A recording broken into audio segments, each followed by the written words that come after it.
With the introduction of the smoking ban and a big effort by the government to cut the numbers of smokers, you'd have thought that as an activity it was disappearing, but the figures show it's not.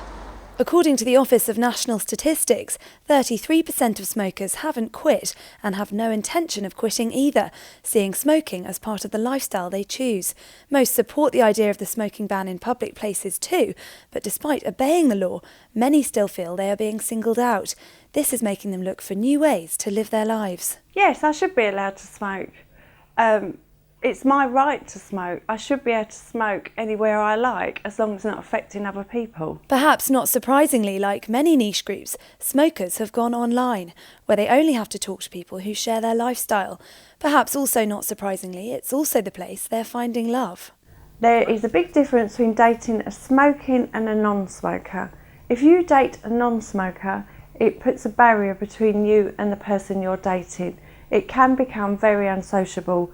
You go outside for a cigarette while the person you're dating stays inside.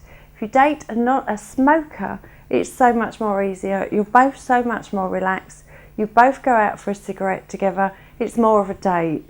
David Cliff has been providing niche dating websites for years. To develop a new product, he quite simply looks at areas where people feel they have a particular thing in common that perhaps stops them from dating in more traditional ways. Before the internet came about, how did we ever meet a date? It was either going to be through an introduction from a friend, it was going to be at a party, it's going to be someone you'd met at work. With the internet, you're going online, you're not just narrowing it down to a few people you might meet.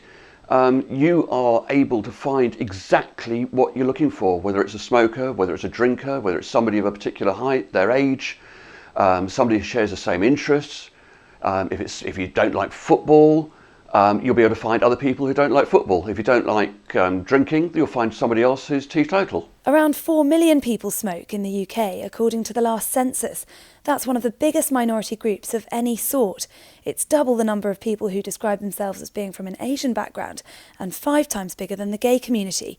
And yet smokers feel they are being treated with a different set of rules. Yeah, I find it so annoying that you can't be the person that you want to be when you want to go out. And you asked about dating, and you can't go out and date without fear of embarrassment. With the online dating thing, is you know from the outset whether that person smokes, because a lot of people frown upon you smoking.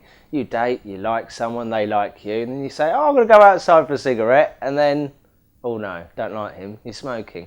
Whereas the online dating thing gets rid of all of that, because you know from the outset that they're a smoker too. It may not be what the government wants to hear, but the simple fact is that smokers remain one of the biggest groups of people in Britain.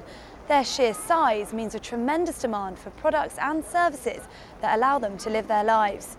This demand looks set to continue, whether it's in the pursuit of smoking-related products or simply in the pursuit of that one thing we're all after, and that's love.